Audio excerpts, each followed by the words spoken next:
Allez, bah, je vous propose déjà de commencer en me présentant pour les personnes qui ne me connaissent pas. Je m'appelle Frédéric Stéphane, ce sont mes deux prénoms. Dans la journée, je suis ingénieur en imprimerie, donc je travaille dans dans un grand cartonnage où je suis cadre de mon service d'impression. Et le soir et le week-end, je me passionne depuis un peu plus de 3 ans pour la numérologie, le design humain, et depuis une année, le design humain m'a amené aux clés génétiques, qui me passionnent encore plus. Et du coup, c'est ce dont on va parler ce soir, les clés génétiques. Donc, à quoi servent-elles et surtout, comment les utiliser dans notre vie? Voilà. Alors, pour commencer, à quoi servent-elles? D'abord, à transformer nos schémas d'ombre. Alors, que sont nos schémas d'ombre? Ils viennent surtout de nos peurs et elles sont nombreuses. La peur de manquer, la peur de l'autre, la peur de mourir, la peur du lendemain. Je peux en citer plein, plein, plein. Ça vient aussi de nos doutes et de notre anxiété qui quelque part sont des peurs mais un petit peu différentes aussi. De notre manque de confiance en nous et aussi de notre manque de confiance en la vie, de nos attachements, de nos opinions, de notre ego. Et il y a encore quelques exemples. Donc il y a 64 schémas d'ombre dans les clés génétiques et chacun des schémas d'ombre a son origine dans une de ces situations ou quelque chose d'assez similaire. Donc on va transformer nos schémas d'ombre quand on va les détecter en dons. Alors que sont les dons? Ce sont les qualités que nous avons de manière naturelle lorsque nous sortons des conditionnements. Et des conditionnements, il y en a tout plein. Il y a d'abord celui de l'éducation de nos parents et de nos enseignants. Il y a aussi celui de la société et de ses institutions. Il y a celui du mental et des émotions de nos proches, mais un des plus gros conditionnements, c'est celui de notre propre mental. Donc le design humain nous apprend à lâcher prise sur notre propre mental, mais les clés génétiques nous demandent d'aller encore plus loin par rapport à ça. Alors nous allons transformer nos schémas d'ombre en dons. Pourquoi faire? Pour exprimer notre divinité intérieure à travers 64 versions d'amour inconditionnel, que sont les essences divines. Alors ces essences divines, le terme, on va dire officiel, c'est Siddhi, ça vient d'un mot hindou. Mais moi, les mots que je ne comprends pas ou que je ne connais pas ou qui ne sont pas dans mon vocabulaire, j'ai du mal à les utiliser. Et donc, dans la compréhension de cette définition de ce mot Siddhi, le mot essence divine m'est venu naturellement, puisque c'est la part de divinité que nous avons en nous. Alors, pourquoi on les appelle génétiques, ces clés? Dans notre corps, il y a des codons. Pour ceux qui ont fait un peu de génétique, je ne sais pas si vous connaissez. Les codons, ce sont des associations de 3 nucléotides parmi 4. Donc, les 4 nucléotides sont l'adénine, la cytosine, la guanine ou l'uracile. Il y en a un des 4, je ne sais plus lequel. Des fois, on utilise le T à la place de l'autre lettre. Mais bon, moi, dans ce que j'ai appris, il y a ces 4-là. Et ces codons, ils servent à quoi dans notre corps? Ils servent à créer les acides aminés. Et par exemple, l'acide aminé GAG et l'acide aminé GAA génèrent tous les deux dans notre corps le glutamate. Voilà, alors il y a une vingtaine d'acides aminés, mais ces acides aminés, ils sont créés à partir de 64 codons. Alors pourquoi 64 codons?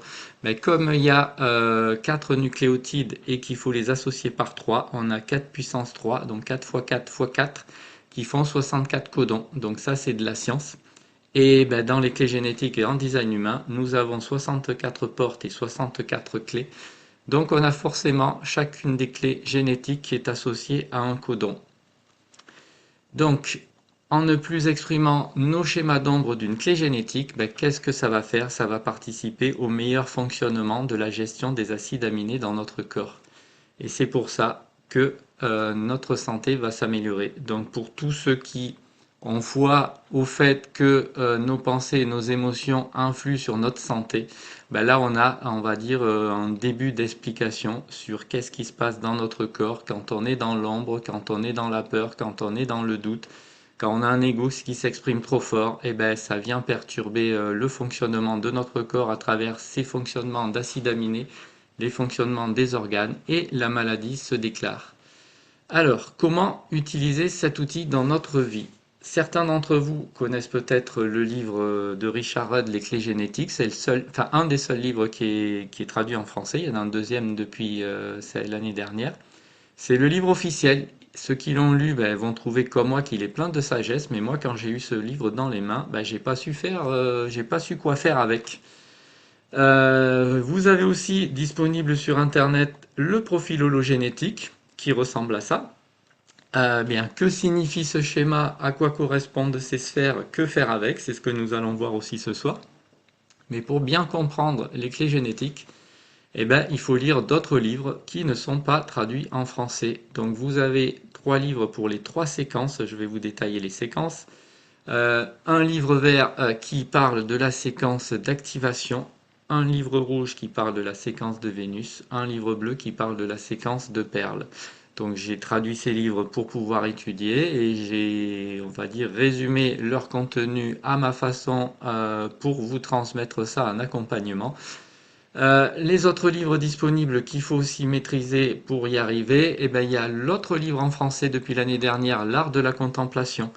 Ceux qui ont eu leur livret gratuit, ils ont un tout petit résumé de cet art de la contemplation, avec la contemplation physique, la contemplation émotionnelle et la contemplation mentale. Alors dans l'ordre, mental d'abord, émotionnel en second et physique plus tard, c'est beaucoup plus dur. Moi, j'arrive à faire de la contemplation mentale et de la contemplation émotionnelle, la contemplation physique, ça m'est encore difficile.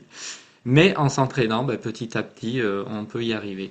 Et le dernier livre, finalement, celui qui m'a permis de faire tous mes textes sur les ombres et les dons et les essences divines, ben, 64 Ways, qui est, on va dire, une version différente du livre officiel qui est en français, mais qui permet de mieux comprendre comment, d'où vient l'ombre, comment elle s'exprime, comment on va dans le don, comment s'exprime le don, et pareil pour l'essence divine. Donc à partir de ces 5 livres, eh ben, je vous ai concocté un accompagnement et des rapports de clés génétiques. Alors, pour ceux qui connaissent pas du tout, d'où viennent les nombres qu'on a dans le profil hologénétique? Ben, ils viennent tout simplement de notre charte de design humain. Alors, je vais essayer, pour ceux qui connaissent pas le design humain, de vous résumer rapidement en quoi ça consiste.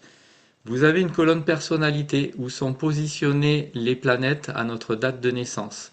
Donc moi par exemple j'ai mon soleil, on dit qu'il est dans la porte 4 ici. Et il est dans la ligne 6. Il y a dans chacune des portes vous avez 6 petits crans, ça s'appelle des lignes. Et mon soleil est dans la 6e. Alors le temps s'écoule dans le sens trigonométrique, donc inverse aux aiguilles d'une montre. Et on a une deuxième date qui est dans la colonne design, que moi j'appelle la date d'incarnation de notre âme dans notre corps, parce que c'est ma foi. Le design humain l'appelle différemment, mais ils font ce qu'ils veulent. Moi je préfère vous dire que c'est la date d'incarnation de notre âme dans notre corps. Alors comment se calcule cette date-là? Géométriquement, on connaît la position du soleil à notre date de naissance. On fait 88 degrés trigonométriques, donc en calculant mathématiques, et du coup on peut calculer une position de ce soleil-là. Et du coup on peut avoir une date, une heure, et c'est pas important de savoir ce que faisait notre maman à cette date et à cette heure-là. Ce qui est important, c'était où étaient les planètes à cette date et à cette heure. Donc c'est dans la colonne design. Donc moi j'ai mon soleil dans la porte 8, deuxième ligne. Et ensuite, toutes les autres portes viennent activer dans le mandala des portes.